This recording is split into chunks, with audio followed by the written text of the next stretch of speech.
Week 2 of high school football around the area is in the books. Hello and welcome to the madison.com Scoreboard show. I'm Rob Hernandez. He's Dennis Semrau. And Dennis, let's start in the Northern Badger Conference. We're in the game that you were at. DeForest and Waunakee, second week in a row, the three-time defending state champions from Waunakee trail early. Second week in a row, the three-time defending state champions rally late. They win. The streak is alive. All the streaks are still alive, that's correct. 14-0, 53 seconds left in the first half. Last week they were down in the first minute.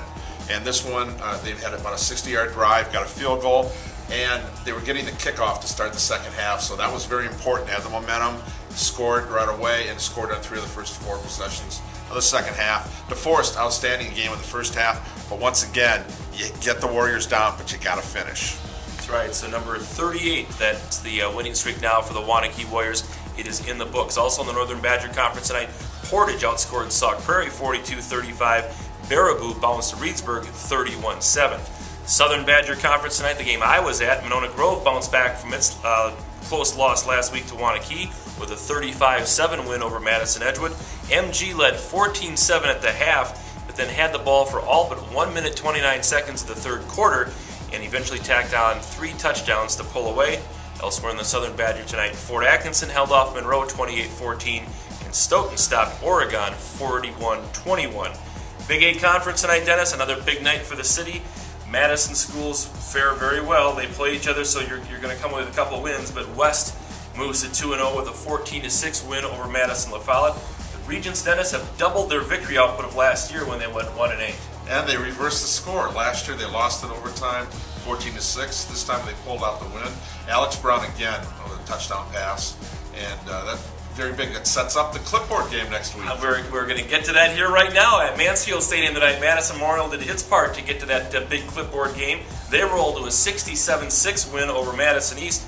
Joe Ferguson passes for 227 yards, and backup Brandon Toman goes 5 for 7 for 73 yards in the rout.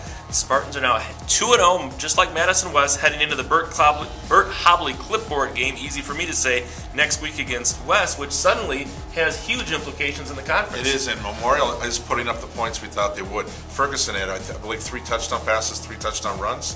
I mean, it counts for a ton of points. It'll be interesting to see if it's a high-scoring game next week or if the defenses come to play. Our buddy Jester, we have 4 catches tonight for 100 yards.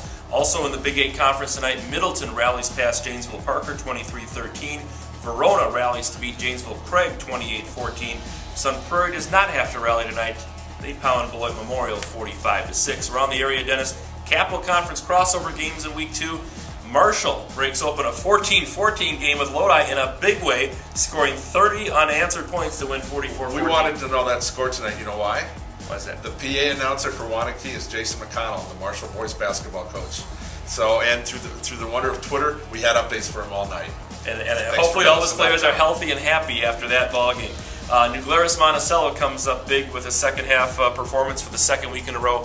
They knock off Watertown Luther Prep 12-7. In other Capital Conference crossover games, Columbus routs Wisconsin Heights 47-14. Lakeside Lutheran tops Cambridge 31-7. Lake Mills blasts Belleville 56-7. And Waterloo pops Poinette 28-14. Northern Rock Valley Conference tonight, Dennis, in a game that Nick Sunderland was at. Jefferson, much like Marshall tonight, breaks open a 14-14 game. They knock off McFarland 41-14. Evansville Albany gets a 79-yard TD run from Michael Johnson with 1:46 to go, and they beat Edgerton 21-14. That's Evansville Albany beating Edgerton. A very competitive Rock Valley.